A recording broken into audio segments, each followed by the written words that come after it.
The views and opinions of the hosts and guests are their own and do not necessarily reflect the position of the management and staff of Guardian Network. The aftermath of every social revolution brings about change. Cultural norms and landmarks shift as our minds and hearts expand beyond the familiar. To everything, there is a season and a time to every purpose in the land of the living. This is our time to renew, revive, and restore the hope lost to the busyness of life. This is our time to dig again and rebuild from the storms of our past on a solid footing that holds. Welcome to The Foundation. The Foundation. The Foundation with Hearts Grant is brought to you by Alive, Bone for Bones, Burger King, Commonwealth Bank, ESC Distributors Limited, Grand Bahama News, Marco's Pizza, Prince Masters, and Ron's Electric Motors. It's a Friday evening, boom, the people them tired of working. Lord, them hear the disco playing, boom. It make them feel like dancing. Ain't no summer set. Burrito will be greater with the disco operator. 5-double-18 and a 6-tweeter. This is digital sweeter. See on them just up with the echo chamber. Watch your man. Play the play. I demonstrate rock the game. Good afternoon, ladies and gentlemen. 96.9 FM radio. Howard Grant in your company. The Foundation. On this beautiful Friday, ladies and gentlemen, I hope you're good. I hope you're out there, you're living to the max and doing exactly what you're supposed to do out there, executing and fulfilling the purpose that you've called to in this life at this time. My God, this is a strong year. We're seeing a great deal of things happen for all those persons who pay attention to modern day rap and music and all these things like that. I think I see Rich Homie Quan. Is that Rich Homie Quan? Passed away last night. It's a great deal of things that's happening out here. It's a great deal of things. It happened. And you know what's crazy? It's happening locally and it's happening internationally. It ain't like it's just isolated to here or there. It's all over. And it's time for us to be able to do some introspection and understanding where we are and how we can be able to move to the purpose that we've been called to in this life. It is a beautiful day. I just want to dive into that and let you know that it is the weekend. Do something sweet with your sweet thing in the can. Kiss her on the neck or shoulder, arm or wrists, whatever you get to do. Make sure that she's good this weekend. Enjoy yourself. For me and mine, I'm going to be buying conch salad. Amen. I just want to be decent as I say that. Guys, I got to shout out my good, decent people over at AFS Insurance Agents and Brokers. They got everything laid out for you. Make sure you go and check them out. 3411 AFS, 3411 AFS. If you are in the market for insurance, if you're looking for sort of a bulk insurance, local insurance, residential, personal insurance, whatever you're looking for, you can be able to go down there at number 407 Blue Hill Road South. Ask for my good, decent friend, Ethrid Bow. He can take very, very, very, very good care of you. And he'd be more than happy to assist you in assuring that you get those things. And if you're in the market for your SDs and whatnot, you can be able to get in-house financing. So check them out, number 407 Blue Hill Road South, 9 to 5 on the weekdays, 9 to 2 on the weekend. They take very good care of you. Got to shout my good, decent people out. Make sure you pick up your Guardian newspaper. All the information's in there that you need to know for this particular time and dispensation. The Water and Sewage Corporation General Manager appeared to have bias for the vendors. And this is what the auditor identified the conflicts in relation to the contracts and teacher shortage in key areas. This is what the director indicates. And a man murdered on Cowpen. We talked about that just a bit yesterday. A man murdered on Cowpen. Central Bank report, the economy continues to expand. We're going to dive deeper into the conversation. I want to introduce you to a very good friend. Now, he sat in this seat with her for me. When I wasn't here, he had an opportunity to be able to talk about integrity of the politicians. Now, he said to me, Howard, I think there was so much more that we can unpack with that. And I agree with it. And this was the entire objective. You understand what I'm saying? This was the entire objective. The provocation, the sort of the jolt socially, and to activate our minds to understand that we need to be able to be more critical in our thinking, not just merely critical and controversial and being able to always relentlessly just being able to provide some sort of criticism. That ain't what it's for. We need to be critical in our thinking and provide pros and cons and say this is why we believe you should move here and move in these particular instances. Guys, I'm excited about this. I'm excited about this conversation before I dive in and being able to introduce you and ask you questions about, introduce my guest and say exactly what's what. I want to tell you a couple of things. Now, we said we committed to this. I'm sorry. We committed to this. We committed to the fact that in October, God Spare Our Lives, we're going to be able to dive into a significant series. I said this to you, and I'm going to read it today.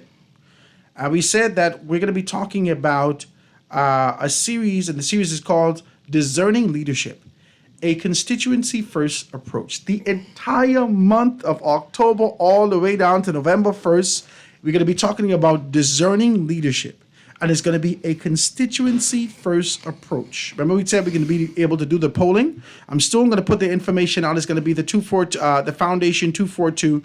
All my guy who's going to be developing my apps, he has everything available for me. We're just waiting on the graphics to pull up there. These are the polling questions. Which constituency are you registered in? It's a question. Now, the purpose of this is to be able to identify your MP under the evaluation based upon the respondent's constituency, right? And then the second question is, did you vote in the last general election? This is only yes or no, right? Next question. Are you planning to vote in the next general election? Yes or no? That's simple stuff, right?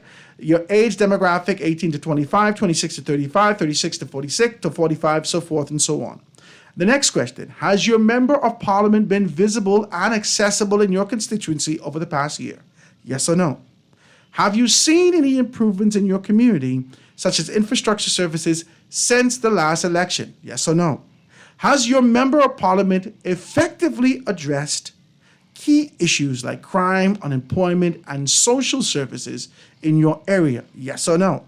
If your member of parliament holds a ministerial position, do you believe that they have been effective in managing their ministry and implementing policies? Yes or no? Are you satisfied with your MP's overall performance? Yes or no? That's it. And that's the length and breadth of it. It's going to be up on the 242.com. The foundation242.com. So you'll be able to answer those particular questions, fill that information out. And I think it leads right into the conversation that we're having. Today, we're going to dive deeper into being able to identify and really dissect, stretch out far and wide, this kind of a concept and idea that we were talking about as it relates to integrity. And I want to be able to reintroduce you to a very good friend of mine, none other than Ambassador Devin Rowe. My brother, it is good to see you. Good day, my friend Howard. And Bahamas, is always good to be here on the foundation, where the opportunity is extended to contribute to national development beyond colors. I like to say that because I think it's so important for the way forward. We need that nationalistic approach that puts country first, and then everything else falls into its proper quarters. It's good to be back. It's absolutely wonderful to have you. These people already texting me and says, Howard, this don't sound like a survey. It sounds like a report card. What if they get an F? Will they get a beaten? The entire objective is for us as people, as the population, as the electorate, to be able to take charge of these things. Now, I don't expect everybody to do this. Mm-hmm. I don't expect it, but I expect at least 10. I'd like that from every constituency to be able to contribute. That's why I want to be able to get a running start, send this information off into the Family Islands, let everybody know that you could be able to access this. That's all I need. If I can get 10, 50 is the prime number. Mm-hmm. But if I can get 10 that can gauge this constituency, oh my God, we did wonderful. Yes, indeed. You did wonderful. You're jump-starting the process into better, in my opinion. You're jump-starting the process. The other day when you extended the great opportunity to me to be on the show, one of the things I kind of tried to ground that show on in the beginning was the necessity of the people getting more involved in the system outside of just in the 5-year window that's given. Yeah. If that doesn't happen, we will never see more accountability than we see right now. Talk to me about it, because I listened back to the show. I listened to some of the show. Every one of the shows I tried to listen into. I got the first hour at least, and then I remember, hey, I'm on vacation. Let me stop. What am I doing, right? what am I doing? Right. What am I doing? Right. So my wife said, "You don't seem to think you on vacation. I don't understand you." Right. So I listened back to it, and I asked myself this question with each one of you. Right. I asked myself the question as to whether or not I tried to be able to be. I know your background. I know your political science association. I know these particular things, and I like the fact that you can be able to tie in your posture and position as a pastor, right, into this also, because I believe they're interchangeable. Can I say that? Can I say is it okay? I feel so. I believe that your positions are interchangeable. Yeah. I believe that based upon our country, based upon the culture and the history of who we are as a people, I believe that pastors have always played a significant role in this. Always, yeah. Right? Now, I believe that there has been a transition, right? And now, given the fact that you're elevated in this position, especially with the fact that you have the history of understanding what politics is, I said you would be the perfect person to have a conversation about the integrity or lack thereof. Now, you was mad diplomatic. Can I say this to you? You can. I suppose this is where the ambassador come from. You was extremely diplomatic. Yeah. I didn't expect anything less. Right. But Right. I wanted to be able to kind of push the envelope just a bit. Because there's specific things that I want to be able to look at and scrutinize the integrity of or lack thereof that exists within the body politics in the country. Especially if we go back to the Commission of Inquiry and this relentless agitation for Commission of Inquiry right now. Most recently, we would have heard Dr. Dwayne Sands take on this kind of a position to indicate that there should be a Commission of Inquiry for the Dorian, right? The mishap in Dorian. And I said that this sort of agitation is essential, is crucial. It is crucial. However, it should not come from him. I think I was just about to say, coming from him, that's extremely bold. Okay, now this is what I'm saying. Him in his capacity as Minister of Health during this particular time, the sort of averting our eyes socially, right? Trying to avert our eyes, not necessarily to be able to focus on what was happening in North Abaco. Can you say that part and parcel, you may have been a part of this? You may have been a part of any allegations, speculations, ideas that you have that would lead you to say there needs to be a commission of inquiry. So this is an integral point. And I want to ask the question as to whether or not the integrity exists or it diminishes when you say that we're the collective responsibility and the closed cabinet and information of secrecy that exists in this particular space. Does that diminish the character, the integrity that you're supposed to uphold? Simply because you're holding these documents and information close to chest. I got these questions. I got questions. I got questions. Because now, most recently, watch me, I won't be decent. Most recently, and we got to say this, we got to say alleged. Most recently, the allegations for the Member of Parliament for North Abaco, the Member of Parliament for Long Island, has led us into a position of being able to scrutinize them. Let's get deep with this. Most recently, the speculations and posture and position of what we would have seen over the last dispensation, right? For the then Minister of National Security and the Minister of Health, both having to be able to stand on to go to court and represent in this particular capacity and allegations being levied against them. That is heavy for me. For me, it's heavy. For me, it's heavy. The speculations associated with what's happening with what's the vision with this Beach and Parks for the last dispensation and these sort of things that actually came to the forefront. That is heavy. That is heavy. I just want we could do this all day. Yeah. Every single dispensation, it doesn't matter which side of the divide you're on. We could go in 2002. The anchor that was the PLP. It lacked integrity, despite the fact that we actually speak about this idea of integrity and honorability amongst these men. The entire legacy and what we've seen, the imprint etched in our mind for 2002 to 2007 was a scandal. This is too much. See, I know you didn't want me to touch these things, you know. You asked me to do I this. think you like what I'm here to do. You asked me to do this, you know. You know I was going to do this. All right, okay. Let me defend. Go ahead with your decency. No. Let me first of all defend my approach of diplomacy. I like one of the reasons, especially when I did that show, why I like to come through the door of diplomacy is we are too factionalized as a people, and until we are able to suck the emotionalism out of the room and have an objective conversation, we will continue, watch this, to lack integrity in the conversation.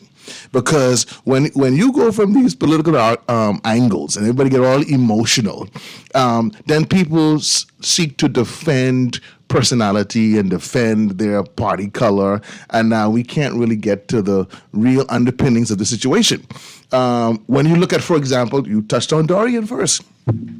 I hear you said Dwayne Sands called for the Commission of Inquiry. Yes. You know, I would just, for me, it doesn't even necessarily have to be a Commission of Inquiry. I just put together, for example, maybe led by the Department of Social Sciences of the university, and you put you pull out several critical You getting deep with me. persons out of the society. I'm putting this task force together. I'm giving it a budget. getting deep. I need to understand what went wrong. They will never get to a solution. You know why? Tell me why. Because they take directives, every single one of them. Every division, every subdivision, every arm, every subdepartment that exists within government takes directives. That's what they can tell you. We have a problem, Howard. Oh, okay. We have a problem. Okay. Because, They are going to tell you they take directive. I assure you right now, with us talking the way that we're talking about this, more Right. specifically, there exists information, accurate information, that they can tell us what existed in those coolers. Allegations. The allegations that floated around, they could be able to solidify or reject this entirely. There's persons with information undeniable right now in manila envelopes, sealed and stashed somewhere right now as they listen to us. They have the responsibility for acquiring that information. As it goes up the line, some things are redacted, some things are rejected, or the entire report is squashed. You know why? why? Because somebody is going to get fired. And if you read it any deeper, somebody should go to jail. But we can't let that happen because, this is my party. And then, you know how we justify it? Watch, I can get deep. I can get deep. You ready for me to get deep? Are you trying to say to me we have a culture and a country whereby there are no repercussions for That's exactly what I'm trying to tell you. But I how don't know if you want me to get deep. Are you ready to get deep?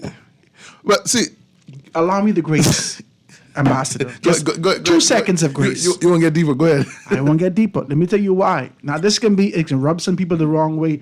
But if you want to get to the core of this, the nucleus of this, what I'm saying to you, you know that I'm right. After everything is said and done, when we look back at the mud, when we look back at the pigeon peas, and we understand who we are as a people, and because of the lack of registry of identifying these people, despite the speculation, persons will just say, well, they aren't our people. Bahamians are coming forward questioning who these people are. There aren't Bahamians questioning. If you look down to the nitty-gritty of those 55 persons that they put caskets out for, you'd find that they have heritage and access and solidified in Abaco. However, there is a big contingent of people who in Abaco who aren't registered at all. They just Right. weren't registered at all. Right. Right? Do we reject those persons? Well, It is inhumane and it lacks integrity. Listen, in a national disaster of that size, I think all of those, I want to call them minor peculiarities, should be put aside because we're talking about human life here. Yeah, we need to dig in deeper as to why we have this culture of so many undocumented persons in any particular island or settlement. But my approach in terms of my desire to know more about Dorian, number one, I want to know, give me a more realistic figure of how many people died. Because unlike many, I was on the grounds in Abaco very shortly after that storm. I went in there to head there, and I tried. And you saw some things. I saw a lot of stuff. Okay, now let's just be decent. I tried to get officials to help me in the process, but it didn't. So I was on the ground myself. Dwayne Sands and his capacity. You just mean you're not gonna allow this diplomatic approach, are you? I'm not. No, I want to be decent, right? Because there is blurred lines between diplomacy and this political game that persons are playing, right? Okay. So when we see Dwayne Sands, Dr. Dwayne Sands, take on this kind of a position and being able to ask for a commission of inquiry, almost like tongue in cheek, we could recognize a few things happen. Yeah, it was tongue in cheek. Why do you think he got offered? Honestly, You know why? tell me. You don't want me to tell you why. Give me your most diplomatic response to that question. There's nothing diplomatic about that. I can't. It's impossible. It's impossible for me to be able to be diplomatic about it because you have to look at the series of events and everything that rises and falls and starts. It's about Of course, seasons. of course. It's about seasons. Yeah. Okay, so we are in a season. At the introduction of this conversation, the Prime Minister has taken on the position and a narrative. The Prime Minister, Philip Brave Davis, has taken on a narrative with being able to push back and ask the Port Authority in Grand Bahama for $357 million. There has been a diplomatic approach taken by the Free National Movement in the person of Michael Pintard, indicating that, let's just be transparent. Let's give it some time. Let's let these particular things play out. Let's identify these things. And the PLP has instantaneously gone back to something that we could be able to. This is familiar. When the Prime Minister said this, instantly it took me back to 1987. And I remember the PLP with this kind of a language, right? When the Prime Minister took on the position and identified that, and he said, well, Pintard is a water boy for the Grand Bahama Port Authority. Boom! Everybody got to go in defense mode. Offense play no more. This is defense. You're just, for me, you're highlighting the very reason why we need to attempt to get some independent force in this country to look at certain things. 'Cause again, so long as the partisan heads are leading these investigations or called for justice, there's going to be that emotional partisan response that sends us spiraling until it just goes dead. And we're not getting ahead with that. It's crazy. I mean, I think that's true. Yeah. Give me some objective thing that's not aligned with anybody that simply wants to know, one, why did so many people stay where they stayed with the warning that Dorian was coming? Two, how many people died? Three, why did that process take so long to bury the bodies that we did have? And when are we going to find out a more realistic number of those persons who did die? And then four, what kind of engineering amendments and adjustments have been made to make sure this kind of devastation does not happen again, even if we get Dorian Part 2? Okay. Wouldn't that be nice to know? I can answer all From those that, then we can spill. You can get political after that, but at least let's have some objective facts, some objective investigations, and also some objective recommendations of how we secure this area. Those things, I believe, were provided to the government. They were? You have a responsibility. If the government is paying out $70-some million in consultancy, these people got something to do. They got to go to work. And the consultants and the NGOs responsible for being able to identify these things in all the companies that were in Abaco and in East Grand Bahama, they had to. Whether it's Samaritan's Purse, whether it's World Table or World Food. I think I met all of them when I went on the right? ground. It doesn't matter. All these persons, every single one of them, they have the responsibility for documenting, because when they go back to their spaces, when they go back to their hub, to their headquarters, they have to say, this is what we've seen, this is what we've done, this is the resources that we took with us, this is what we spent, this is what we did, boom, boom, boom. You have to justify those things. And in justification, you got to write your reports. That's just what it is. Whether it's expenditure reports or not. The government of the Bahamas has this information. They got to have this information. They can't be as backward to think that they don't have this info. They got to have it. Okay. Now let's go back to this. Indeed. The season with everyone on defense and strategically trying to ensure that we're in a position that we could find ourselves relevant and being able to remain buoyant, floatable in this onslaught of what's happening, because that's strong what the Prime Minister did. The Prime Minister was being diplomatic the entire time. Okay. The Prime Minister of our country, Philip Brave Davis, in his New Day agenda, was being diplomatic the entire time. We saw no remnants, no residue of the former PLP on him at all. Until he said he's a water boy for the PLP. And all of us say, oh my God, bam, going right back to the old PLP. We saw that. See, I know you want me to go here. And when we saw that, everyone in the FNM had to take on a position of defense. Because he was suggesting that the opposition leader was coming without clean hands. He was suggesting that you are in the pockets of the Grand Bahama Port Authority. Oh, that's the same thing I said. Okay. But I'm just saying those words. Okay, you see, they're trying to fix it, right? Right? I just want to be fixing, right? So he was suggesting and planning in our subconscious, because he can use that again. He was suggesting and planting in our subconscious that this guy he's a pawn for the Grand Bahama Port Authority, and then he left it alone. Now, everyone had to take on this kind of position. So no. All of us. This is what Michael Pintard, in his particular capacity, did. All of us received donations from corporate companies and organizations around the country. All of us didn't reject anything, didn't deny anything, and as a result of that, this is going to be one of the top 10 issues that you have a conversation about when they... Well, from a purely political standpoint, it was a masterful play. Absolutely. Similar to how Pintard calling that convention to decide... Was masterful. That was masterful. I don't knock that. That's political strategy. Absolutely. Yeah. However, I believe that the FNM, and the person more specifically of the chairman of the organization, and Dwayne Sands, specifically being able to counter this kind of a Grand Bahama Port Authority, you're in the pocket, by their desire to counter that with their own quote-unquote masterful plan. I see you. Their own quote-unquote masterful plan is to indicate that the government is responsible for being able to be transparent. We need to find out more information about this transparency, forgetting that he was the one responsible for it. Let's just be decent about that. Let's be decent about that. Anyway, guys, we're going to have a good conversation today.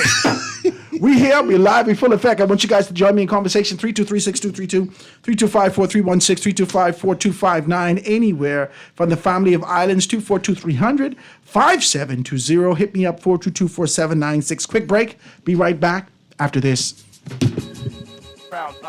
Foundation. The foundation. Attention pizza lovers! Marco's is getting bigger and better! We're offering a deal that can't be missed. Head in and order a mouth-watering large one-topping pizza for just $10. You heard right, just $10. This offer is only available at our Southwest, Burnett Road, Robinson Road, and Prince Charles locations. Call in or order online and pick up in restaurant today. This amazing carry-out offer is available for a limited time only. The Grand Bahama News is available every Tuesday in the Nassau Guardian. You can buy your local paper at Freeport Convenience Stores, Western Bakery, DeGregory's Fine Foods, and Bellevue Gifts. Now is the time to reach your Grand Bahama market with affordable packages, including print and digital. Call GB News Sales Representative Kavandre at 822-6717 or message him on WhatsApp for ad rates. Classified ads are now available every Tuesday as well. Keep up with everything Grand Bahamian every Tuesday in the Nassau Guardian. Bahamas, are you ready? Keep the Vibe Alive Music Group, along with Alpha Sounds, presents the best of the best. Rake and Scrape Explosion Reloaded. This is the biggest one-day all-Bahamian concert of the year. Featuring KB, D-Mac, Abby, Mama D, Fan Sean, Shine 242, The Falcons, and more. Mark your calendars. It's going down November the 2nd at Super Club Races Ground. Tickets now available at BahamasEtickets.com or both Beauty Shack locations. General admission $60. VIP, Skybox, and Skypods also available. For more info, call 394-0819 or email keepthevibealive242@gmail.com. Experience the magic once again with more legends for one night only. Come party with us November 2nd at Rake and Scrape Explosion Reloaded.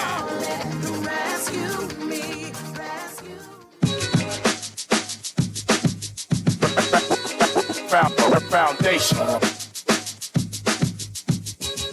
Foundation. The foundation. The foundation.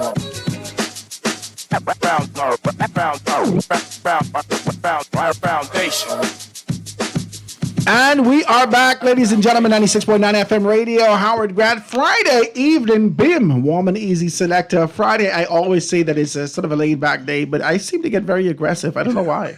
I think it works opposite for me. I'm kind of laid back on Monday, aggressive on Friday. It's too much, right? So we're here. I'm sitting here with my good friend, Ambassador Devin Rowe, just being able to talk about and recapping whether or not there's whether or not there's integrity. Every single one of the conversations that happened on Monday, I could dissect like this. That's why I identified those. That's why I wanted to talk about sobriety. That's why I wanted to talk a single one of those shows. I could provide statistical data information that is recorded, that all of us can identify, that speaks to integrity or lack thereof. Right.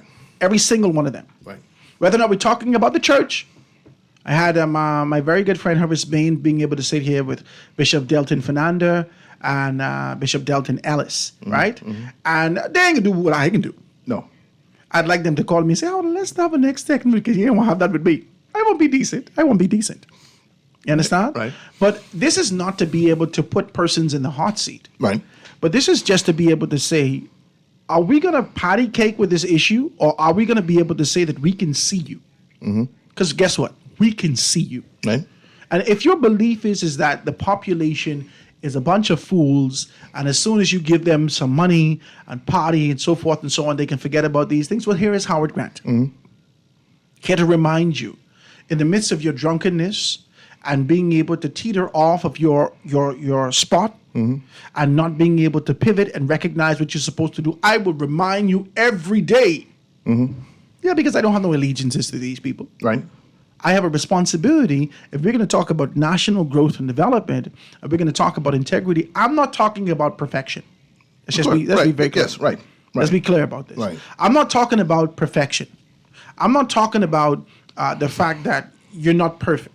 I'm not talking about whether or not there are domestic issues, domestic violence issues, or speculations associated with those particular things. I'm not talking about that. I'm talking about the fact that you have historically been moving in a path contrary to the integrity that is etched out in the Parliamentary Act, that is etched out in the constitution of your organization, that is etched out in the public sphere for us to be able to digest. The idea of honorability has evaded a great deal of these men. And I'm not just talking to fellas who sitting down now.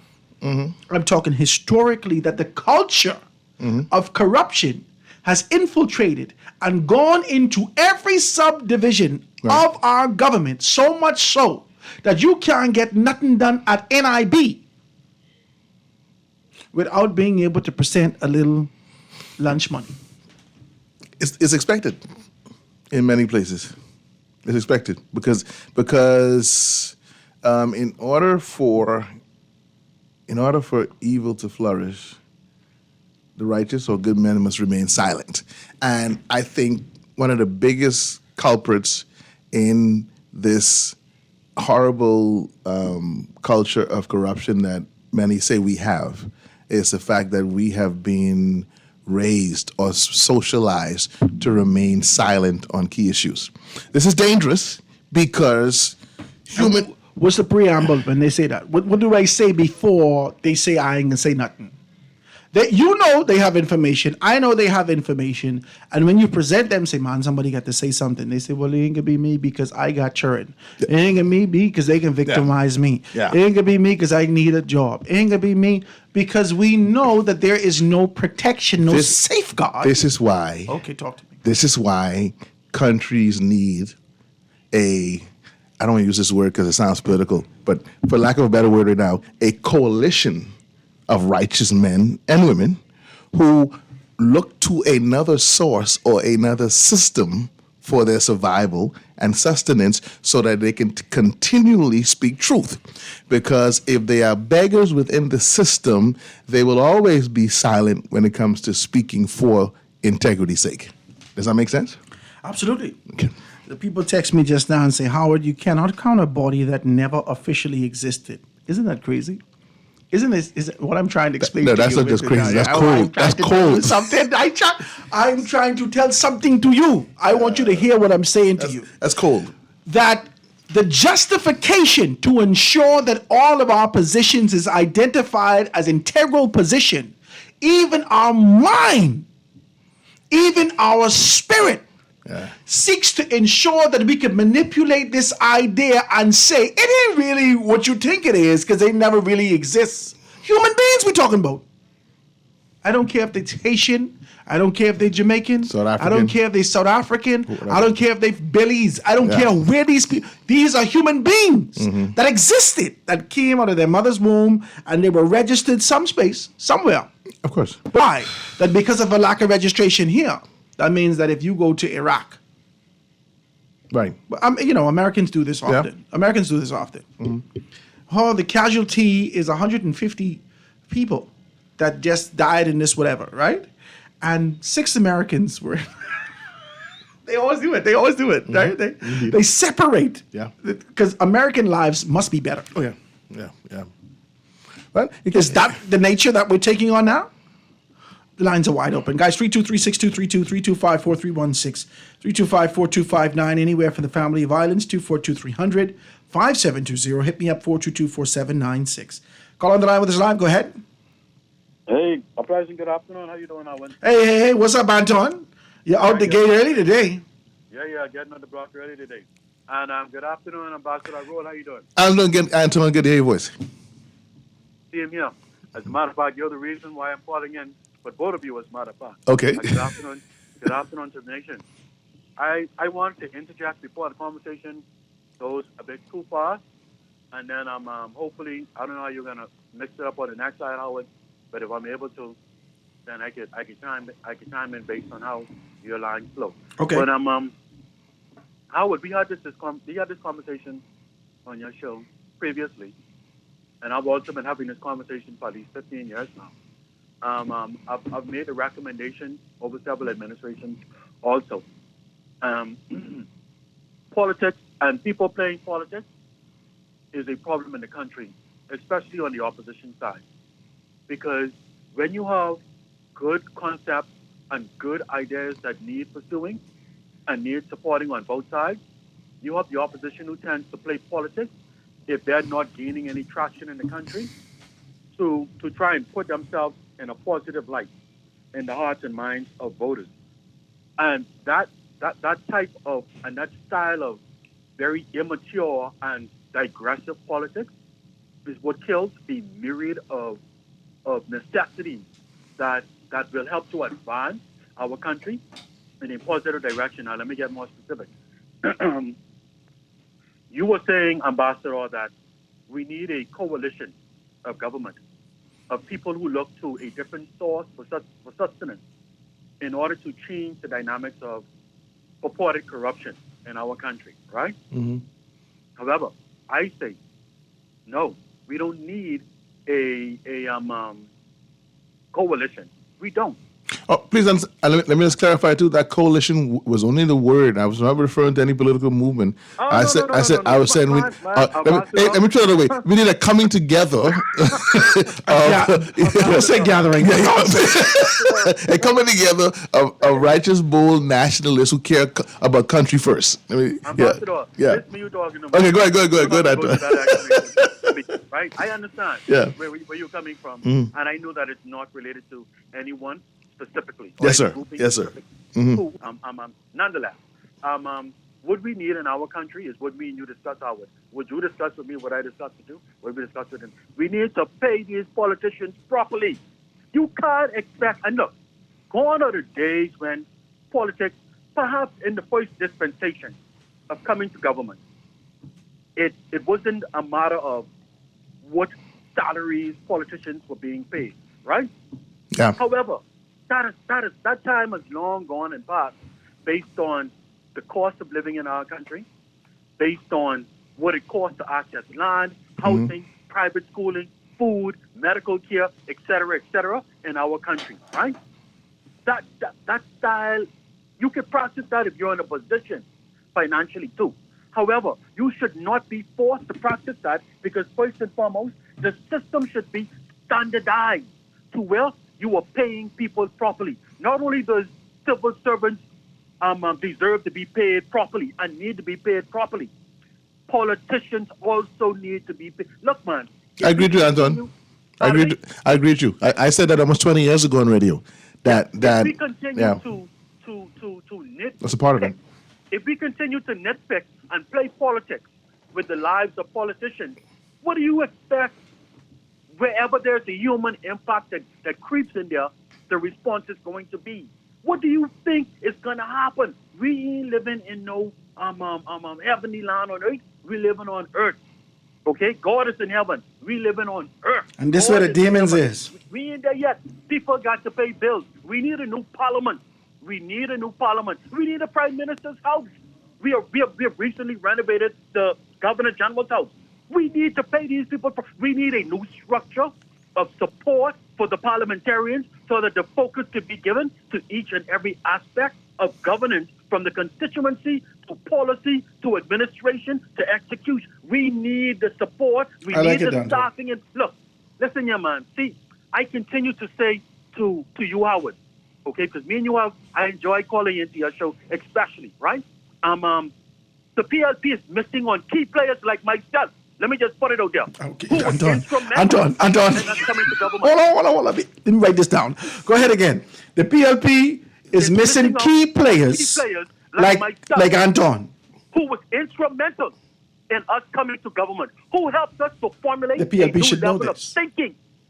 Now, I can say something to you, Anton. Huh? I can say something to you. I'm listening, Howard. I agree with you. Thank you, Howard. I agree with. Hold on. I don't agree with you for the purposes of just merely being. Because if you could sit here and know that they're listening to you, then I believe that you would carry this integrity into those spaces and say the exact same thing. Howard. Let me just say some 10 seconds on that same point right now. Look, man. I don't come to the airwaves bragging and talking about what I've done and the blows that I've taken. But listen, Howard, it's a heavy price to pay to be as boisterous as I am. It's a heavy price to pay. Most people aren't going to pay it because when they get their little dollar or two, they try to protect their, just as you say. People saying, oh, I get children. Oh, I get a mortgage. Oh, I get to take care of my family. Look, Howard, very few people are as real as those from my father's generation who are prepared to put it all on the line to see right come to our country and to our people. But it can't just come to the country and the people if it's not coming to the leaders of the country.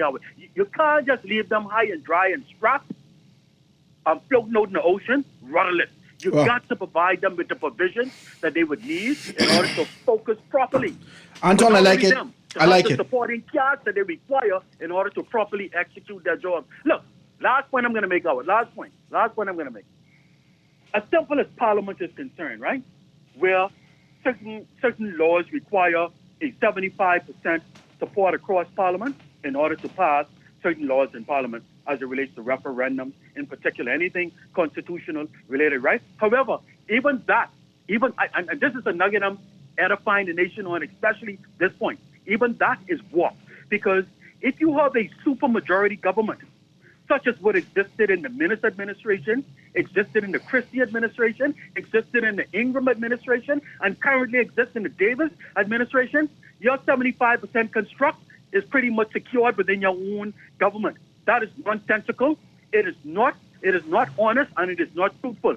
You should have a 75% support within your government system. You should have a 75% support within the opposition. Then you have a real discussion in Parliament. Then you have real accountability in Parliament as it relates to whatever. But if you are talking supermajorities, where that 75% simply comes within your supermajority, we have so many things that we need to focus on, but we need the thinkers in the room. We need to get these haters on the side who are hating on people because of their God-given... Well, they don't know that they're haters, you know. They are yes men. They are yes men, Anton. Them too have. They are haters, and they're also yes men and women. My God. We need to get them on the...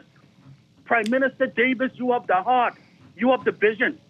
You need to do what you need to do. Call me on the next side, Anton. Let me take these next telephone calls. I appreciate you, my brother. Next telephone call on the line. Go ahead. Hello. Thank you so much for holding. Go ahead. Man, Anton, Papa just called to say amen, right? And good afternoon to you and Mr. Roland side there. Good afternoon, sir. Okay, Papa. You know, if Anton say, for him speaking and speaking against things or putting right as the blows he taking, you can imagine, Papa. Anton, don't worry. See, I reach to the stage that Don't worry if they don't like you. Speak right to where right's supposed to be. You could be a PLP, but you got to speak out. Don't just speak out when you're in opposition. You know, speak out when your party in government. Make them respect you. I don't care if they don't like me. You're going to respect me. You're going to put respect the pauper name, huh? You know what I mean? It's a pauper, but you got to put respect to the front of that, huh? You think I care if you don't like me? When you're wrong, I can say you're wrong. Brave Davis get too much hate. He say haters.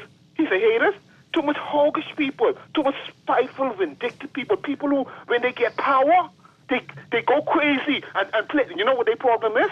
A lot of them, when they mess up, they hate to take responsibility and take the punishment what come with it when they disrespect the office they hold or when they do something the way. This PLP, I know they doing some good, right? But they get too much hoggish, spiteful, petty people around, making the people think this is the worst PLP. They talk about Celine in them time, Perry Christie them time. This turned out to be the worst one. Yes, Brave Davis is a good man. What he can do? He can bring these people back to us again. Listen to me. If the F&M win, going to make the F&M win. They're going to be disgruntled PLPs. I don't care if they don't like me. I can continue to speak my mind, and I can stay a PLP. And if I want to vote PLP, I can vote PLP if I think that makes sense for me and my family. Brave Davis them need to get their act together.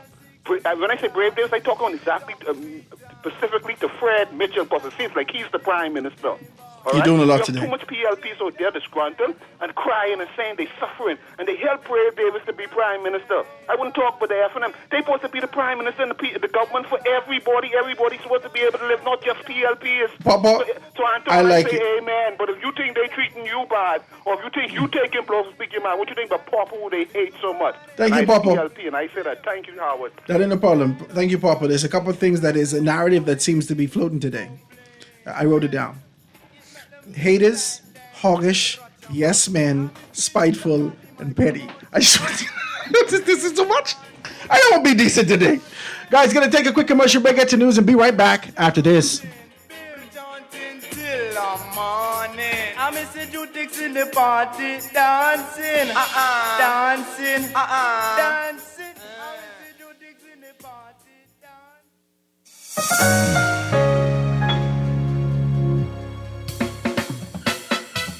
Do you have uncontrollable debt? Are you ready to make that move to Fidelity for a stress-free future?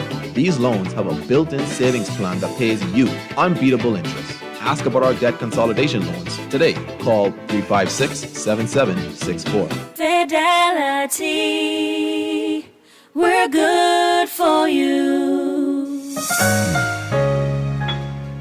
Everything is bigger and better at Burger King Nassau. When you have a big appetite, BK has a royal deal for you. Get a flame grilled double Big King Jr. or an original chicken sandwich plus 4 chicken nuggets, small fries, a drink, and a fresh baked cookie for only $9.95, including that. The royal deal was built for a big appetite, and at $9.95, including that, it's a steal of a deal. Go big and enjoy the BK flavors you love with the $9.95 royal deal at Burger King Nassau. Are you tired of the same old 5K runs? Want something more? Then get ready for the Chick Charney Challenge City Run on September 28th, starting at Crypto Wild. Test your strength, stamina, and spirit. It takes all of you to dodge, climb, conquer obstacles as you race through the heart of the city. Lace up and get to the Chick Charney Challenge City Run. Register now on our website, chickcharneychurn.com, or on our social media pages. Brought to you by Colina, Island Yogurt, Advantage Insurance, Art of Graphics, Crypto Wild, and Guardian Radio 96.9. This is Guardian Radio, your station for up-to-the-minute news, intelligent, interactive, and engaging conversation. 96.9 FM. Excuse me for the interruption. Boy, come. Another quick reminder to say, this coming Friday, and please come over the Babylon. You went to the man #1 town round town. And it's a Friday evening. Bim! The people them tired of working. Lord, them hear the disco playing. Bim! It make them feel like dancing. Ain't no summer say. Brita will be greater with the disco operator. 5-double-18 and a 6-tweeter. This is DJ Talk Sweeter. See on them just up with the made up play. I did more tear off the game. Them up and stepping with them cast it down them chain. Oh Lord. And we are back, ladies and gentlemen. 96.9 FM radio. Howard Grant in your company. the foundation. It is a beautiful day, Friday, guys. I hope you're getting ready to go down there, the Coco Plum Bistro. I told you, my good girl, Chantel has everything laid out for you if you want to be able to go down there. And they're making modification for reduced. Let me tell you why. They have identified some things. She says, Howard, you know, it's very important that we understand the economy and an opportunity for persons to be able to go out and break bread and enjoy their family and loved ones. And Coco Plum Bistro wants to be a part of that. Coco Plum Bistro wants to be an environment where persons can be able to come and ensure that they enjoy themselves. So they always want you to be able to come down there. They say that they're reducing the rates on the menu just for you guys to be able to ensure that you can enjoy yourself. So go down there and check them out, 677-6776 to make your reservation, 677-6776. Or hit them up at opentable.com over at Coco Plum Bistro. This is what I told you when you go down there to, when you headed down to Lyford Key, right there on the Western Road, right off at the north side, you can be able to see them. And my good friend, Mr. Jones, over there at Garden of Eden, Ephraim Jones, my very good friend, says, Howard, I know what you're talking about today, but let the people know I got some okra soup. Now, if you guys are into soup thing, if you're into that, Thursdays and Fridays is normally when they do the soup. This is a beautiful thing, great soup. They got good stuff down there. I don't know if my wife wants some soup. She probably wants some conch salad, like I told you. But go down there to my good friend Ephraim Jones. This is where I go on Saturday mornings when I have an opportunity, when my wife, you don't have me give me the honey-do list. Honey, do this, honey, do that, honey, do the next thing, right? The honey-do list, right? So on Saturday mornings or Sunday mornings or Sunday after church, I always take my family down to Ephraim Jones at Garden of Eden, right there on the Elizabeth Estates by the police station, right there, that cross section right there. You're going to be able to take a right, head north, and it's on Tulip Lane. When you go by Tulip Lane, you're going to take that left, go right around, take another left, go right around, and you're going to see there's a big two-story building with a beautiful patio out in the front. It's the best stew fish in the Bahamas. Is that too much? That people don't forget about this. People don't forget about everything else we talk about just now. Soup? Oh, that's two fish. Listen to me. What? Saturday morning I want. Oh, man. And that Johnny bread is be carrying on bad. Now, I know if you're one of them people who's go down there and say, no, I just want some grits and tuna. You got that too. But you're going to need a piece of Johnny bread with that. Saturday mornings, people are in there. They're talking about what's happening in the community. They're talking about what's happening out there. Go down there, ask for my good friend, Ephraim Jones. Garden of Eden, Ephraim Jones. Best stew conch. Best, and listen to me, best stew fish. Some other people tell me about, Howard, let's go over to this particular place. Let's go over this place on Fort Charlotte, right? You try to cause a real national fight. I say, yeah, we could go over to this place on Fort Charlotte, but have you ever been out here to Garden of Eden? We can go there and have some good breakfast and talk about those things, right? Guys, we're here. I'm here with my good friend, Ambassador Devin Roll, and being able to have good conversation. Now, we're just talking about where we are, the integrity, the lack thereof, being able to dissect it, to identify it, and to be able to bring it out. I think a lot of persons are content with the idea that let's let it fade off into the background. Let's not talk about it. Let's not be able to dive deeper into it. I see that PLPs are calling me. To talk about the supermajority and how this can exist, to talk about the pay increase, to talk about the fact that there are haters, there are hoggish men, there are yes men, there are spiteful men, these are disgruntled PLPs who aren't being taken care of. I don't understand what's going on. I was amazed to hear that contribution on the supermajority recommendation. There's a well-known Caribbean political scientist, Francis Alexis, wrote a book, Changing Caribbean Constitutions. They use it in law school. They use it in political science classes there at UE. And he makes quite a number of recommendations concerning our constitutions. But I think when our founders in this region came up with the... Why don't you teach? Why don't I teach? That's a good question. Why don't you teach political science? Why don't you have workshops to have a conversation about transparency and the integrity thereof? Why don't you talk about these particular things and give people reference points to be able to digest information? A lot of persons are moving towards things, and I had a conversation about it. A lot of persons are moving towards it's sort of an idea that I won't be independent, I won't be, but they ain't never read nothing. Right. They don't have no understanding of what it Right. takes. Right. They never really walk the beat campaign. They don't know what happens when you get in the constituency. They if they're that interested in being able to lose $400, they should be able to spend $150 for a workshop. I thank you for your recommendation. That makes sense? Yeah, it makes very sense. And you can send me into prayer because I could fix this shit. I actually never even thought about that. I could do this right now. Guess what? I could be able to set the module. You know I can. Let's talk about it for real. I'm serious. I could set the workshop module. People, I got to drop this in there. I get about the Francis Alexis another time. The concept of what politics and government is supposed to mean has been lost, I think, on a wide scale. Getting involved in politics is my key to getting rich. Oh, we got it made now. My family got it made now. And we're missing that governance, political system involvement is about making the community better. It's about leveling the playing field. It's about creating opportunities for your people that all may thrive. Not a selected few, but that all. And if we don't have that kind of concept, then we can continue to dumb down and cheapen what is supposed to be the center of national development. You know, and I like your insight and how you be able to chop these particular things down, looking at some of these texts and whatnot. And I think that it's important that we do what you're saying. And I think that we need to be able to move in that direction. I want to talk with you about that a little bit more. And I see like the lines are lit right up. I like it. I want you, guys, I want you to be able to be a part of the conversation. 323-6232, 325-4316, 325-4259.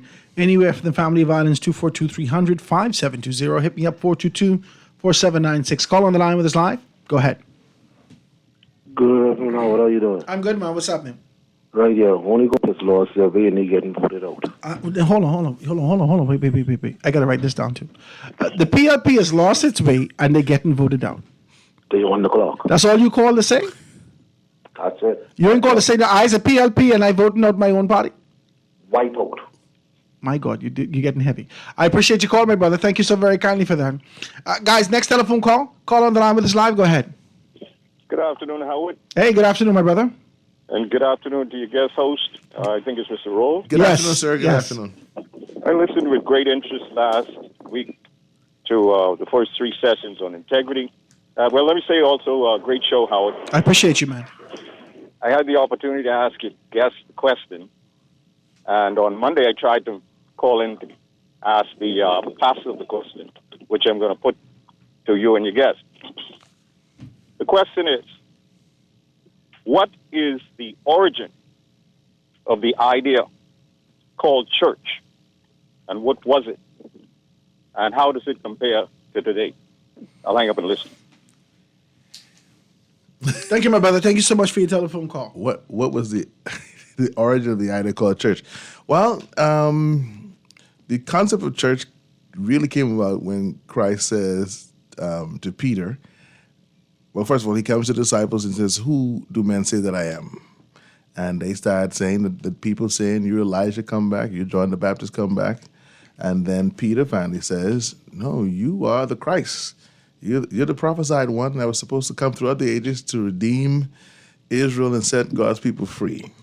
And then Jesus says to him, upon this rock, not Peter, but upon the revelation of what Peter said, I will build my church and the gates of hell shall not prevail. The actual word that he uses interpret the word ecclesia, which really is upon this foundation or truth, I'm going to form my government of influence in the earth. Upon this rock, I'm going to build my church. So the origin of church really was governmental, setting up a new order, establishing a new kingdom. And, the late, great Dr. Miles taught nations about this revelation a lot, and how the church is supposed to be more kingdom and spiritually legislative in terms of our function, living the principles of that Christ taught while we're here on earth, not just waiting to get to heaven to live it, but living it now. And then attached to that, you have to say the mandate of the church, which is go into all the world and teach the nations, disciple them to follow the principles that I have taught you.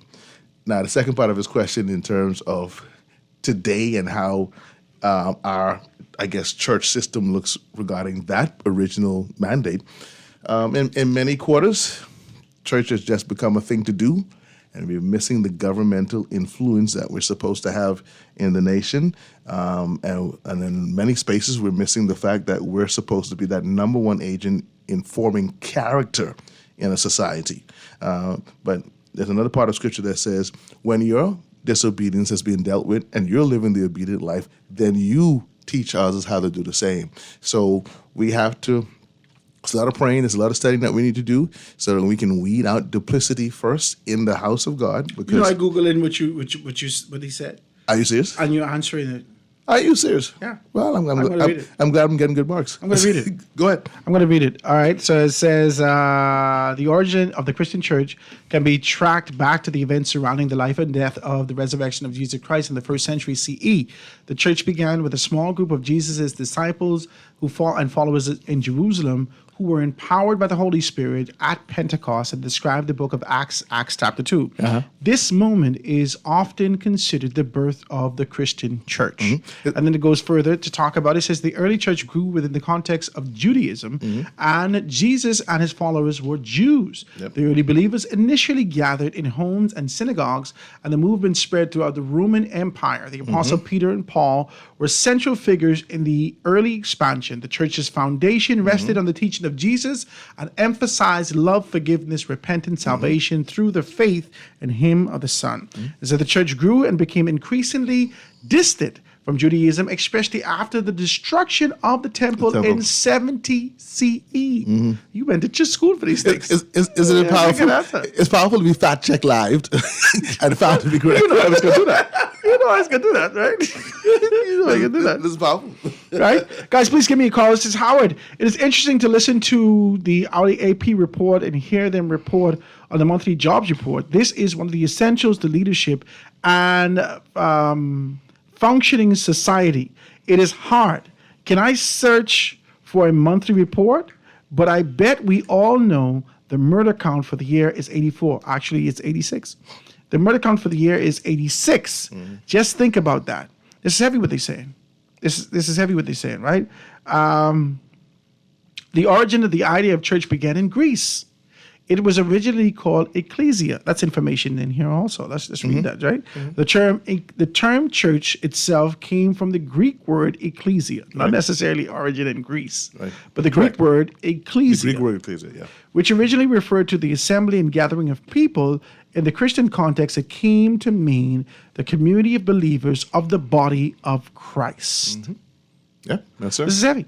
Indeed. Yes, it's heavy. I like these particular conversations. I don't know how that question tied into the integrity of the government. What might have gone why he went there? Because when I introduced the show last Tuesday, I mentioned his name, David Easton. David Easton is a political scientist. He was, I think, back in 1959, I think, was the president of the American Political Science Association.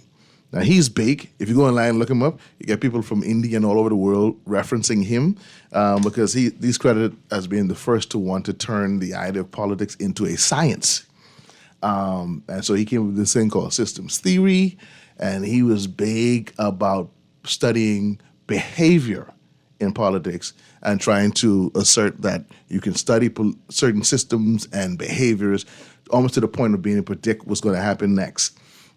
How factual is a study that you have to do more on. But I talked about his idea of political system. He talks about the independent political society. He talks about the national political society. And then he talks about this thing called gatekeepers. In the gatekeepers, social interest groups, the church was big in his model. And I was very happy to see that because his thing was that we look at government or the political parties in terms of our focus of political society. And his thing was oftentimes they're not the biggest factor in making major decisions in the country. There is, you get the economic elite, and you have these gatekeepers, social interest groups who lobby behind the scenes. Which is the social elite. The social elite, and their top agendas are pushed, and those who are the I don't want to use the word puppets, but those who are in the position of functioning out front, who you see, they pretty much are there to carry out the objectives of those who Because are we behind often the say scenes. that a great deal of the decisions that have been made, this is what I've heard growing up and growing into a mature understanding of what politics is in the country. Especially when I came here in Nassau, when I was working with my mother in 2007, and really been able to kind of blossom and open my eyes to what was happening from a leadership standpoint. It take me back to Proverbs chapter 31, where it spoke to the virtuous woman. Correct. Right? Yes, sir. But the virtuous woman, her virtuosity can be espoused by those men that sit at the gate of the city. Yes. And I said, this is crazy. This is crazy. That's powerful. Good. This is beautiful crazy, example. right? So I'm reading this, and I say, how does man get in this? Yeah. I'm reading this, and I'm saying the gates of the city. Yeah. And I think about it, and the gates of the city never existed in Parliament in this country. I can get deep with you 2 seconds. The gates of the city, as I grew and matured, blossomed and understood what politics was in this country, the gates of the city existed in McDonald's. The gates of the city existed in Checkers. The gates of the city existed in Wendy's, in Grand Bahama. The gates of the city existed in these spaces where old men gather, have coffee, break bread, have conversation to talk about national growth and development. And remember, identify these things. The gates of the city is always over breakfast. Yes. It's breakfast. Yes. It's never at these places in the evenings. It's never dinner. It ain't never no dinner. It ain't over wine. It's over coffee. Yeah. It's over clarity. It's over sobriety. It's over a fresh thinking mindset. It's over a brand new paper and these particular ideas. One of the dangers I think that we're in right now is that in these spaces, less of a national ideal is being discussed by the younger generation. And this is what I feel that the generation of former PM Christie, Ingram, Davis, who's in now, some of these older politicians need to pass down to the younger generation. Not this whole idea, boy, follow this pattern and you could be rich in a few years, whatever the case is. No, I'm concerned that the emerging generation does not have a sense of nation in terms of what am I going in here for? Which direction do I want to influence my country in that's going to have generational impact? Not just for me to get Young rich. people don't care about influencing country. No, the only time I agree. The only time a young person will be activated to the idea of national contribution is if he or she admires an older person, sort of an idol. Yes. Right? Very good. Sort of a person that they look up to, right? And that person can actually come and say, this is what I see. I'll give you an example. I never understood. I never really wanted politics. I just wanted to be able to.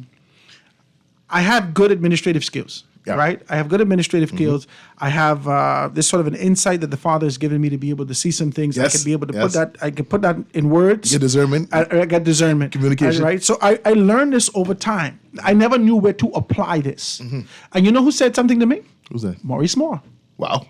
So Maurice Moore says, Howard, you're good. And he talks off. He said, Howard, you're good at these things. I saw you. He never tell me what to do. Wow. He never said, Howard, this is what you need to do. Howard, this is where you need to go. He says, I see you.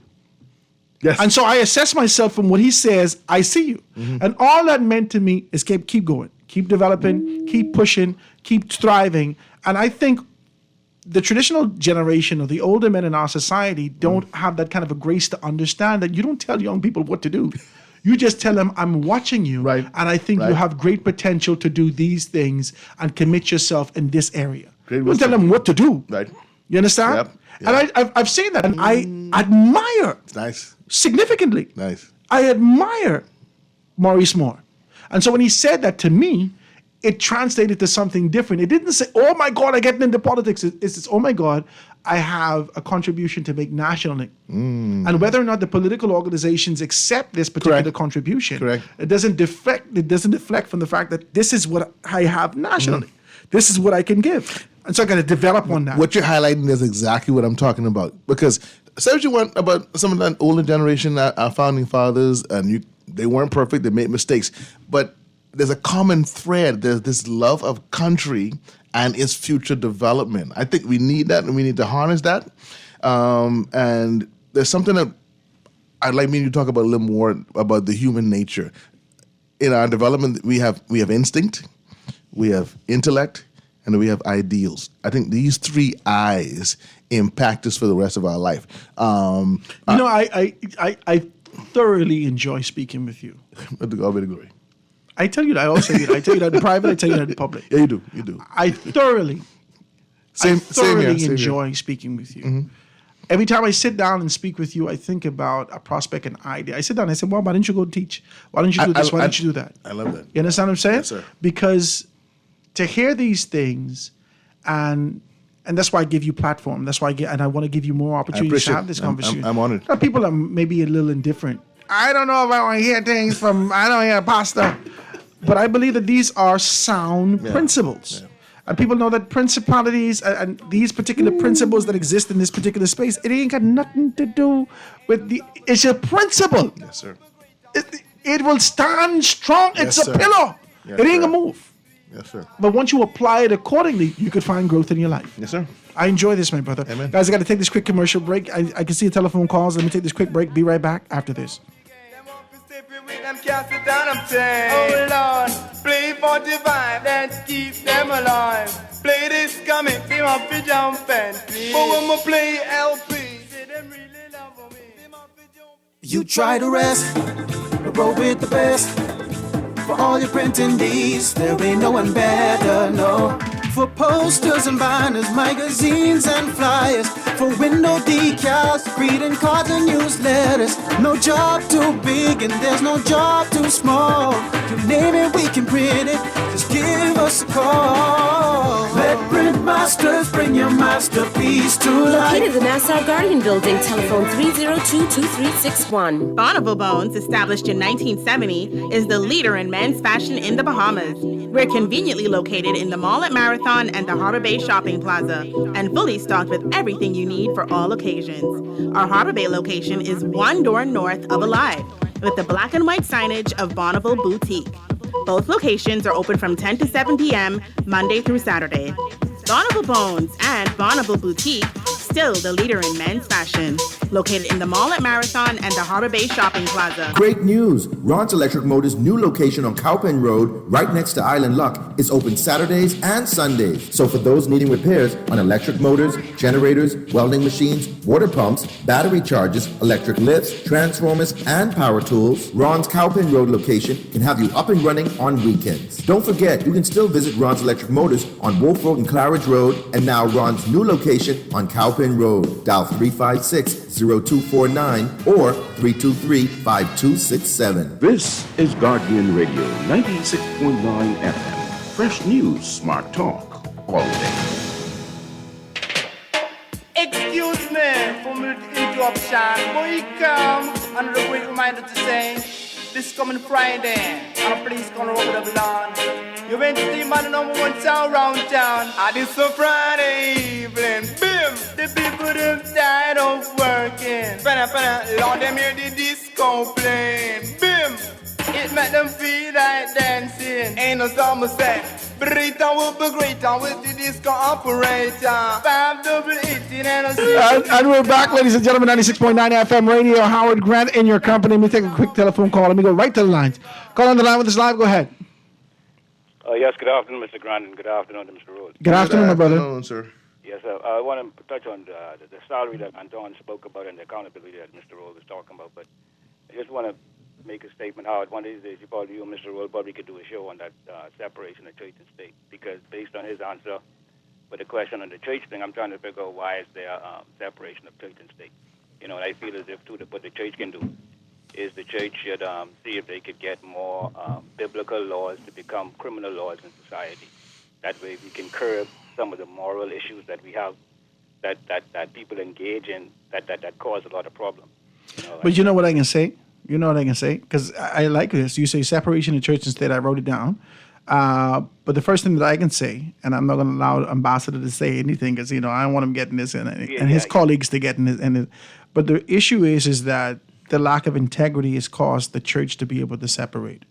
The church didn't have a position. The church should always be identified as the proverbial mount in terms of where we move up to, the standard in which we look up to. But what happened is that they've murked and muddied the water by being able to serve God and mammon. Oh my God, I won't get preaching. Yes, sir, but I just want to touch on it. I didn't want to get, you know what I mean, because I like that'd it. be a whole topic within itself. So one of these days, Howard, you probably could do that. So I like it, separation of church and state. I wrote it down so I can see if I can stretch it out. But with the salary, when Anton was talking about the salary, I disagree with him. You know what I mean? Because I don't understand how we feel as if by paying someone more, right, based on a job that's supposed to be based on integrity that they volunteered for, that they knew the salary for, whatever the case may be. I mean, I don't understand how that's supposed to be, because I think it was the current prime minister. I think I could be wrong. Who, when he made a reference to increasing the salary, he was saying that so that it would stop MPs from wanting to steal. You know, I don't remember Brave Davis saying that, and I can't say he didn't. But I know, like I said, I could be wrong, but I remember when it was one of those talking, they were saying that it would cause MPs to, like, probably, you know what I mean, not want to be so corrupt. All right? Now, the thing about it is this, Howard. Like I said before, not only do they know the salary that they get when they go in, right? But it should be based on performance. You know, that kind of way. If you want more money, or whatever the case would be, you should show where your job, you know what I mean, like where you deserve that, where you earn that. And furthermore, the gentleman, my brother, who calls about the this constituency allowance, who says he feels as if he should be able to let his MP pay his bill, electric bill, right? And I mean, I love. He called my show and said that before? Yeah, you and him talk about it, but I think it was you and God on. When he was talking. And he told you that he should be able to go to his MP if he need help with his life. I think it was in reference to the fact that someone else made a far-fetched request. Constituency allowance. Yeah, okay. But he was saying too, and I agree with him. He was saying that the way the constituency allowance is set up now, and I think it's what $100,000 or $150,000 a year. Yeah. He was saying that the way it's set up now, it can be seen as a pay increase already. He said because there's no accountability to it. You understand where I'm coming from? So here we. But it's only a pay increase for a thief. I didn't hear you, sir. It's only a pay increase for a thief. Well, I would say a pay increase for anyone. The thing is, it labeled constituency allowance. Yeah, but okay, but I would say for anyone who is getting it in a society where there's no real accountability. You know what I mean? You understand? That's heavy what you said. I appreciate what you said, man. On top of that, too, we know the history of our nation and our politics. All right? So let's don't act as if we don't know what's going on. All right? Now with the issue... Before you go further, and Anton probably is on call back in, but let me just say, when he talked about the salary increases, I think he's talking about the base rate. For example, I think an MP gets $27,000 to $28,000 base salary. That's you can probably make that as a supervisor or manager in a fast food joint. And so the idea of a lawyer, a doctor, an engineer who is supposed to, if they come in there, especially if they get into the cabinet, leaving their job and workspace to work for that salary isn't very practical or realistic. This is a deep. I started this conversation last week. And then in addition to that, so you also now have a rat race for those MPs when they get into the cabinet, so that the salary can make a whole lot more sense. But when you do that with these gigantic cabinets, you have a weak backbench, and the backbench serves a purpose of trying to keep some equilibrium and balance. So I think that's the angle he was coming from. Yes, sir, Mr. Roll, but you see, I mean, let me say how simple I can put this. But you see, Go the whole problem with that is this, Mr. Roll, right? We're supposed to be dealing with integrity. Right.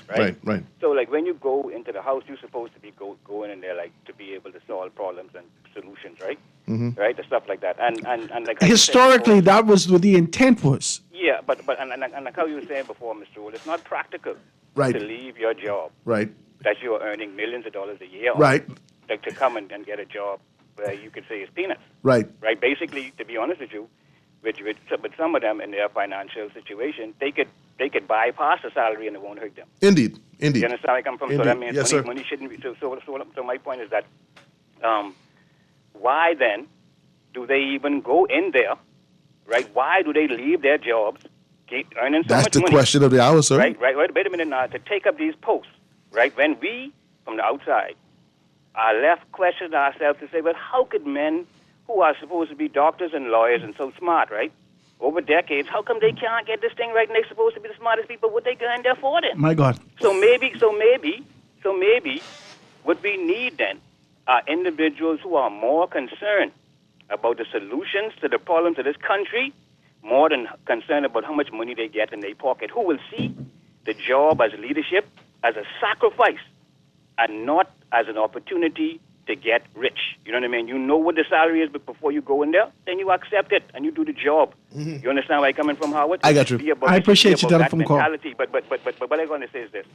When the brother Roll was talking, because I think I had an opportunity, the pleasure, opportunity to share the studio with Dr. Roll quite a few years ago when the current leader of the opposition used to have a show down by Gems. Oh, okay, yes. Yes, I think Yes, sir. when Barack Obama was inaugurated. Oh, you were there that day? Yes, sir. Yes, sir.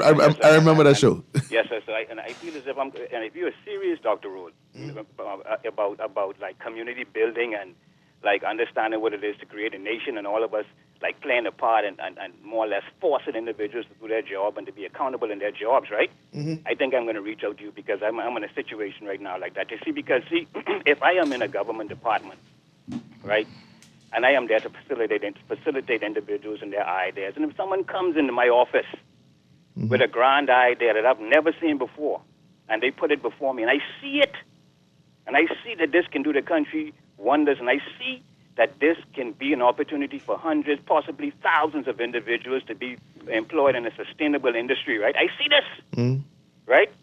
And I refuse to do my job and to facilitate this individual and to back them. You see, that is the kind of, that me failing to do my job, because of me failing to do my job that I'm getting paid with taxpayers' money for, but the potential people who would have benefited from this idea do not benefit anymore. Right. You understand? And furthermore, you have individuals like myself who sit in a position who would look at that grand idea and see what piece I could chip off that for myself. Right.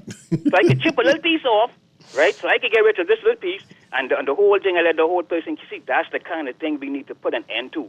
We need a meritocracy. Brother Roll. Yes, sir. You understand where I come from? Yes, we sir. need individuals from all sectors of society and all different denominations, etc., no matter what your religious persuasion might be, Right. political persuasion might be, your social and your financial, economic persuasion might be. We need all of us to come together and support ideas that would benefit the country, no matter who it is who's bringing forth the idea. If the idea is grand, then we need to do it. And anyone who who stands in opposition or refuses, they should lose their job. You understand where I'm coming from? And I mean, to be honest with you, Howard, I mean, I feel like I mean, This is strong. I feel as if, Howard, like to the point where we should be like if I have an idea and I go to the government and I know, like, I mean, see, I'm not talking about no jokey thing. I talk about something that everyone can see. Yeah, but beyond a meritocracy, you have to create. You have to create a safeguard. I should be able, I should be able to like go to the court or something for this man. You understand? Because this is about nation. It's about something that can make a better nation. It's about nation. We're gonna have to building and fortify the accountability. integrity. You understand? So, Yeah. So Mr. Rowe, like I said before, I had the pleasure of sharing the studio with you. Thank you, It was a man. good experience, and from then, the things you said in the studio, because you said one or two things to me too. Yes, sir. And I'd love for you to see what it is I've done since then. Yes, sir. Right? But like I said, though, Brother Rowe, we need to come together. And and stop talking. I mean, like just stop talking. Like, people like coming right and say, "Oh, we need to hold people accountable." And let's act on it now. Yes, yes, sir. I appreciate your Please do telephone reach call, us, my sir. brother. Please do reach us. Thank you so much for your telephone call, my brother. I do appreciate that. There's a couple of things that he actually said, and I just want to be able to talk about it. Now, beyond talking about church and state, he talked about the fact that we're dealing with integrity. And I said that's the historic intent. Yeah. That's the historic intent. Now, if we go to Maslow hierarchy of needs, it's kind of 5 steps to get into a space and a position where we talk about morality, we talk about creativity, we talk about spontaneity, we talk about acceptance, experience and purpose, and meaning and inner potential, right? Now, that's the pinnacle of that period, of that pyramid, and that's self-actualization. Before you get to that, the top of this thing, you start at the very bottom. And at the very bottom is physiological needs. You know what those are? He's touching my 3 eyes. That's good. You know that's it? Breathing, food, water, shelter, clothing, sleep. At that level, we're just like animals. That's what's happening in our society right now. Yes. People don't have shelter. Yeah. They could barely breathe because they're so broke. This is the issues that we have in our country right now. You could never have a conversation about integrity and climbing to the position of social creativity, of meritocracy and all these things unless you take care of these basic things. The basic needs. And all Anton is saying, all Howard is saying, and all those persons who could understand this is if we have politicians relentlessly in survival mode because they fighting, wrestling between integrity, conviction, their call, their purpose, and their bills. Jesus God Almighty. Bills will win. Oh my God, the bills is win all the time. Yep. Listen, we have women in our society wrestling and trying to figure out, I'm educated, I'm exposed, I can't get no job, I got real bills today. And normally, unfortunately, the only thing that a great deal of them think of is what this thing is that has a great deal of demand upon it. That's carnality. That's pleasure. Now they find themselves in this kind of a position, giving up their integrity, their strength, and who they are, simply to survive. We are all at this animal level. How do we climb that? Through the next two eyes. Intellect, which is regarding your educational upbringing, which comes from the combination mainly of home and the educational system. And then the next eye, your ideals, what makes you who you are morally, ethically, which is, in our context in this part of the world, mainly supposed to come from home and the church. So if your intellect and your ideals are not strong, no matter what situation you find yourself in, instinct will dominate. Intellect, ideal, and instinct. Yes.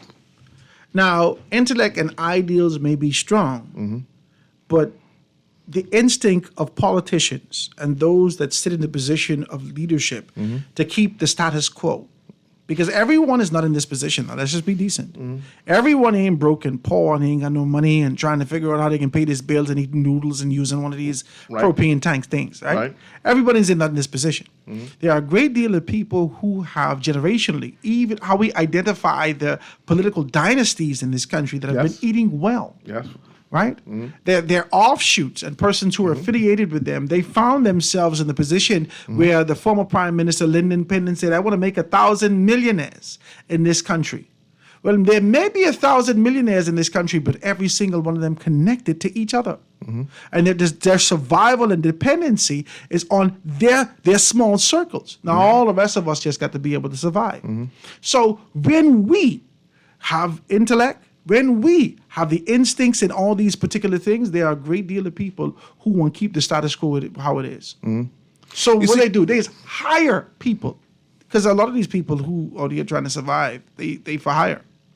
They hire people to be disruptors. There are social disruptors to ensure that more people who think like them reject the idea of forward movement in this country. They call the radio station all the time. They send letters to the editor all the time.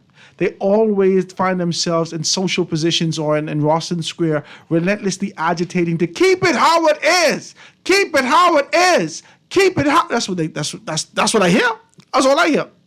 Listen, let me quote my first scripture today in the book of Romans. It says, in our flesh dwells no good thing. My God. How many good things? No good thing. Not one. If the human is left just at the instinct level, he is most wicked, evil, and miserable in his pursuits. Because all he wants is more to make sure I survive, I do well, I get ahead. And this is where the faith factor comes in, the moral factor comes in, spirituality comes in. Because, you know there's a scripture in the Bible where the Apostle Paul tells the people they gave him too much to stop. You don't usually hear that scripture quoted, right? But the idea in that particular situation is their needs were more than met. And the mission or the assignments that they were working on, they had more than enough to take care of it. So y'all don't have to hurt yourself if you give them right now. Pause. You have to have a faith foundation to know when, you know what, I have more than enough. I need to turn my mindset to helping somebody else. But nobody is content. The difficulty of being able to find yourself in the position of contentment is you know that the scarcity is coming. So you see this as the wisdom of Joseph, right? To be able to stock these things up for 7 years for plenty and the 7 years. You know what I'm saying? Right. Because you know that it's only 5 years, Right. Your PLP party or your F&M party in only for 5 years. So you don't have no contentment in this time. You got to grab what you can now and keep on grabbing because you got 5 years to eat off this. Put it in. This is the issues that we have in this country. Quick break. Be right back after this. But when I play LP, say them really love me. Them have to jump and spring, but this a dance and a free. And it's a Friday evening, bim, the people them tired of working. Tired of banks forcing you to use technology to bank the way they want you to? Your convenience is important. So no matter what your banking needs, Commonwealth Bank's friendly staff are always available in branch for that personal one-on-one service. But when you choose technology, our online and mobile art functionality, the choice is yours. Commonwealth Bank. Bank the way you want. It's time to upgrade the way you enjoy at-home entertainment. Alive Fiber is here. Enjoy all your favorite channels and streaming apps, all at lightning-fast internet speeds with affordable bundles, and it's only a click away. Visit www.alivefiber.com to sign up now. Stay connected, live your life. It's good to be alive.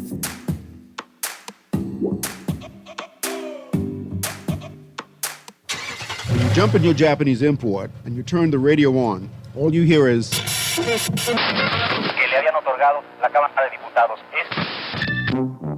For the month of September, the Hitspot will install a band extender in your Japanese import for the discounted rate of only $79.99, VAT included. Get your band expander installed today at the Hitspot and listen to Star 106.5. Plus, get fresh news and smart talk on Guardian Radio 96.9 FM, Nassau, Bahamas. This is Guardian Radio 96.9 FM. Fresh news, smart talk, all day.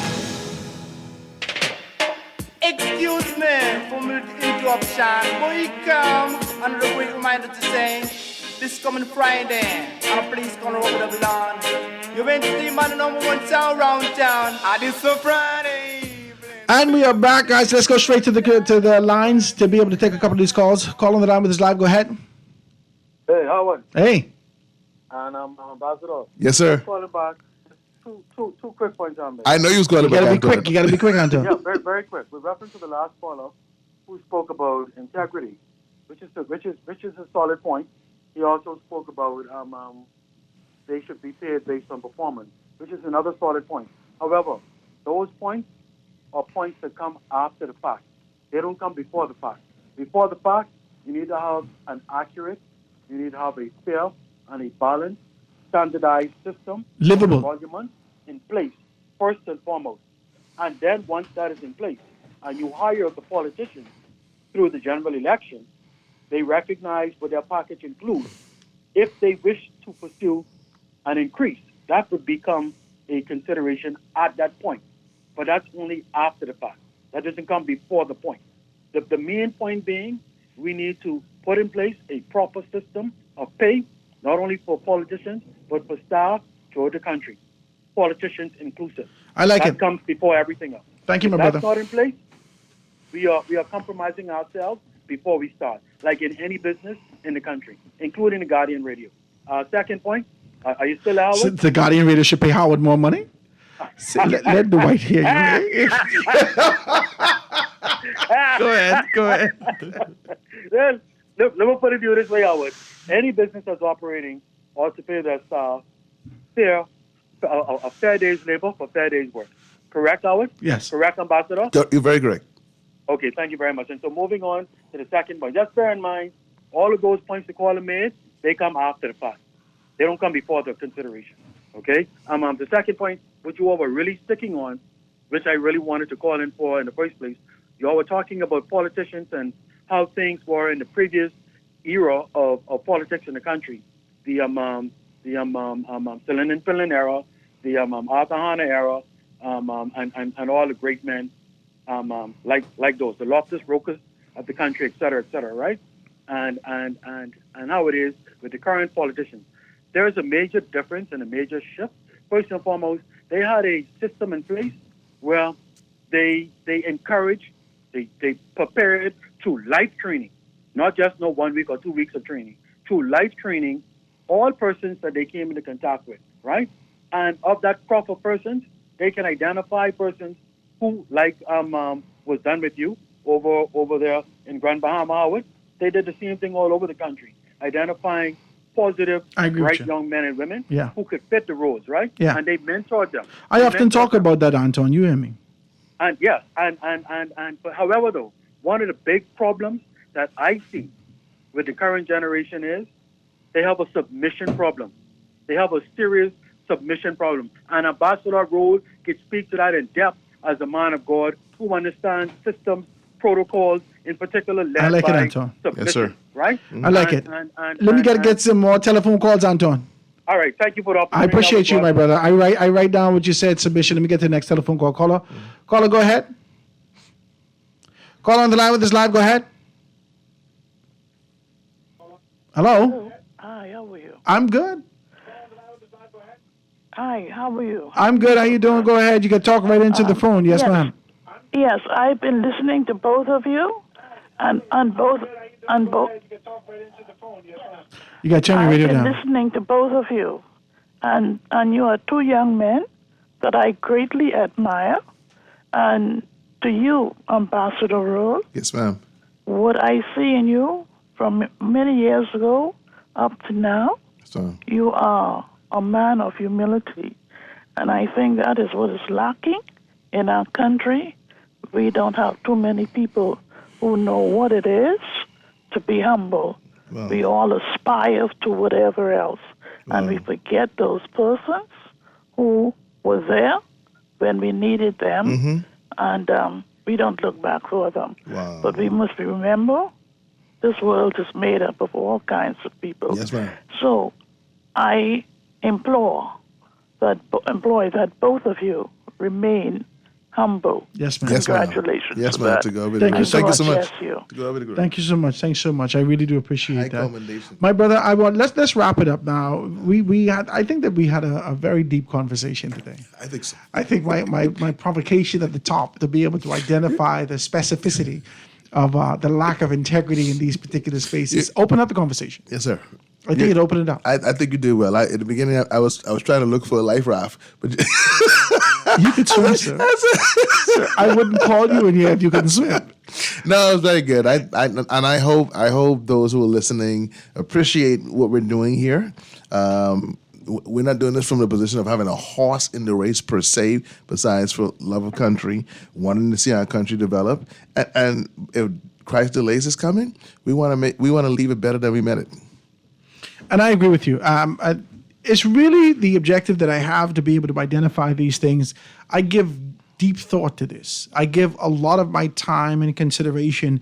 I do a lot of introspection to find out whether or not I'm on the path to where I'm called to be, whether or not I'm fulfilling purpose, whether or not I'm just a seat filler and just meandering to death. I do a lot of that to find out whether or not I'm contributing, and I want to convey that in my utterances. I want to convey that after I read this thing, I will tell you how I see it through my spirit, through my introspection. And this conversation that we've had and continue to have over the course of maybe well into the next, well into the end of the year, we're going to be talking about integrity. We're going to talk a lot about leadership. We're going to identify these particular persons. Politicians, I want you to wait for me. I just drafted your letters. We're going to send your letters out. We're going to send your letters to you and say, we want you to come onto the show, right? This is what it's going to be. We want you to come on here between October. If you desire, if you don't want to do it, that's fine. You ain't got to come. But between October 1st and November 1st, we're going to be talking about you. That's it. We can put your name on the table. We can put your constituency on the table. We can put what you did on the table, what you didn't do, what our expectations for you. We're going to be able to identify those things, and we're going to grade you. Now, if you want to be here in the room and have your people call in to see if you could to skew it, that's, hey, do your thing. I'm not going to fight you. Come in the room. But I'm going to send an invitation out to you so you can be a part of what we're doing. Every one of you, 39 of you, we're going to put it on the table and we're going to ask you if you can participate. Now, I'm going to go in a particular order. I'm going to go for those persons without portfolio first. We go with Nassau first and go without portfolio. Listen to me. I got volunteers, ladies and gentlemen, if you want to volunteer, please. I got volunteers who is going to the Harry Seymour Library to gather information from 2002 to now on your constituency. This ain't no game. I ain't playing with you. I can show you how I do my thing. I ain't playing with you. We're going to have all your information accessible and we're going to be talking about you. Get away from the sensitivity and get to a position where we have a very clear understanding that we have to move. And this is what in my spirit, this is what I think. It's time for, this is where my introspection has led me. Why aren't we dealing with, we can't deal with superficial issues by being able to give you more money. Because your posture now is a thief, many of you. I just want to be decent. I know, see, you even say that. If we give a thief more money, he still can thief. It don't matter how much money you get, you are a thief. That's who you is. Now we got to stretch you out on the cross, and then you got to ask for forgiveness, and today you'll be with us in paradise. But the truth of the matter is, as it stands now, many of y'all are thieves. How you can see the constituency allowance and say, well, that's my check also. You need to stop, sir. Let's have a very clear conversation. I want to thank you guys so much for being able to tune in with us. Have a beautiful weekend. Make sure you take a sweet thing in the can out to get some conch salad. Make sure you take her out someplace to be able to enjoy yourself out here. And or him. I don't know if you treat your husband. I don't know how your things is working in your house. Praise God. I'm not going to fight you. Have a good time. Go get some stew fish tomorrow morning. Check those things out. Go down to Coco Plum Bistro. Enjoy yourselves. Have a beautiful weekend. Do so in safety with the Ark of the Covenant walking with you. My God, just be decent. Let the Father be able to bless you. Let goodness and mercy follow you all the days of your life. And you dwell in the house of the Lord forever. Guys, going to see you on Monday, God's Spare Life, right here on The Foundation. Friday evening, bim, the people inside of work.